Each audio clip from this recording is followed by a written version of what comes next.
याज्ञवल्क्य बड़ा पंडित था, बहुत बड़ा पंडित, ज्ञानी। शब्दों की इतनी पकड़ थी, इतनी गहरी पकड़ थी कि कहीं भी शास्त्रार्थ होता था पहले से तय होता है कि सिर्फ याज्ञवल्क्य ही जीतेगा। एक बार जनक ने कहा, घोषणा की कि 1000 गौएं हैं। उसने खड़ी कर दी अपनी गौशाला में 1000 गौएं, और सब गौओं के सींग पर सोना मढ़ा हुआ है, और गले में और हीरे जवाहरात की माला, और पीठ पर बड़े ही कीमती वस्त्र, सब गौओं में।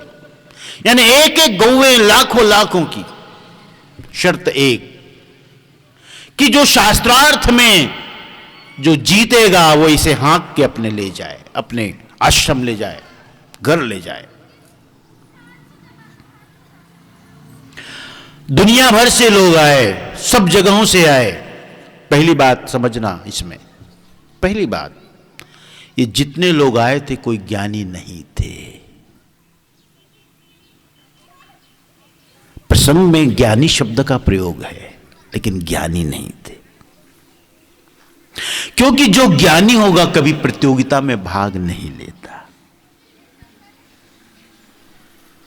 जो ज्ञानी होगा उससे प्रतियोगिता से क्या मतलब, वो क्यों करेगा क्यों जीत और हार में उसकी रुचि होगी। कभी मालूम है आपको, एक बाबा जी आते थे, अब तो कहीं और जगह है वो, तो इसको नीचे स्क्रॉल चलता था, नीचे स्क्रॉल में लिखा रहता था कि शास्त्रार्थ कर ले, नहीं तो अपने को हार मान ले। आप समझ रहे होंगे मैं किसको कह रहा हूं। आज का लोग लंबे समय से कहीं और जगह रह रहे हैं। कुछ लोग आते थे मेरे पास, अब तो काफी उनके चेले चपाटे इधर बन गए हैं लोग, बड़े विद्रोही भी हैं उनके सब चेले जो हैं। तो मेरे से कभी कोई पूछने आता तो मैं कहता कोई ज्ञान नहीं है, कुछ नहीं है उसके अंदर।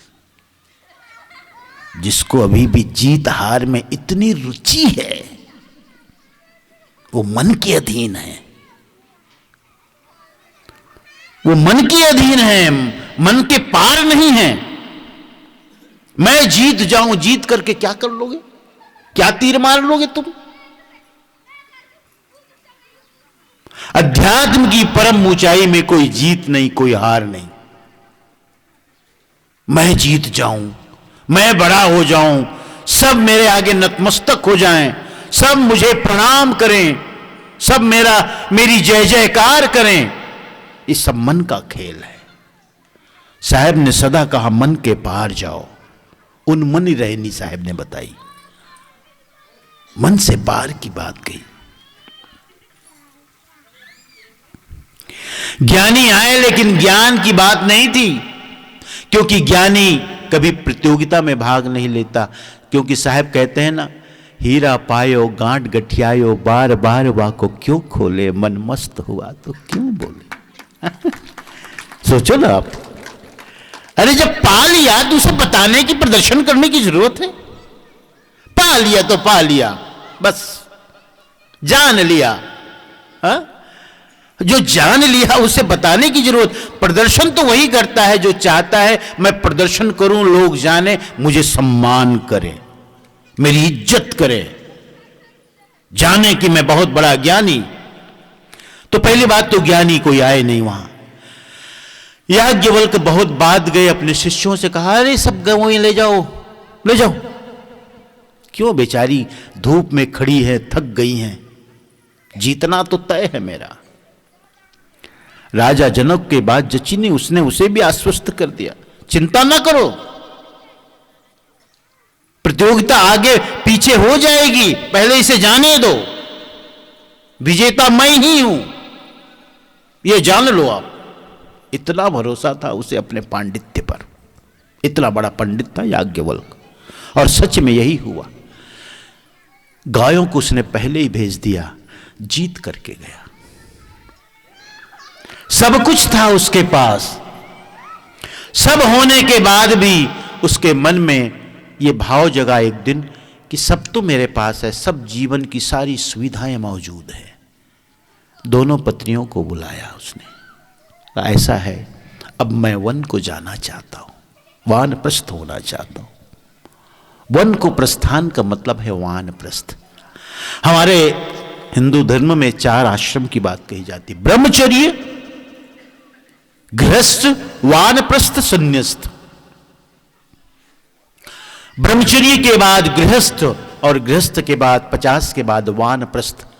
वैसे भी 50 के बाद जो आगे की संख्या है उसमें वन शब्द आता भी है। जरा सोचो, इनक्या वन, बा वन। वो अपने आप कह रहा है कि अब जाओ, इसलिए जितने 50 से ऊपर वाले हैं अब सोच लो। सोचने की समय आ गया है। रमेश जी को कह रहा हूं।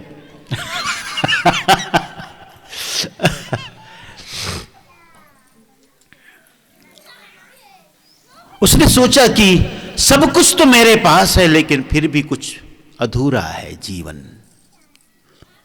कुछ खालीपन। पत्नियों को बुलाया, दोनों को। उसने कहा ऐसा है, जो भी मेरे पास है तुम आधा आधा बांट लो, मैं जाना चाहता हूं। ये वन को जाना भी एक सूचना है। वन का मतलब है निर्जन, वन का मतलब शून्य। बहुत हो गया समाज में रहा, भाषा, बोल चाल, शोर गुल। अभी शोर गुल से मैं हटना चाहता हूं, जाना चाहता हूं, बहुत हो गया। अब मैं वन को जाना चाहता हूं, निर्जन में, शून्य में, रिक्त में, शांत में, एकांत में। बहुत है। और भाषा, समाज में रहने के लिए भाषा जरूरी है, बिल्कुल।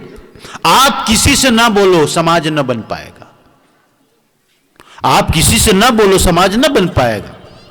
और हमें बोलने की इतनी आदत है कि हम बिना बोले रह नहीं सकते। ट्रेन में बैठे रहो आप, थोड़ी देर बाद में पूछ लें कि भैया कहां से आ रहे हो, कहां जाना है, क्या नाम है। बोलना जरूरी, रह नहीं सकता आदमी, क्योंकि उसे बड़ा वो टीसता है, वो अकेलापन उसे टीसता है, मानो उसे पीड़ित करता है। अरे बोलो भाई कुछ, ये क्या अकेला अकेला चुप चुप बैठे रहना, बोलता है।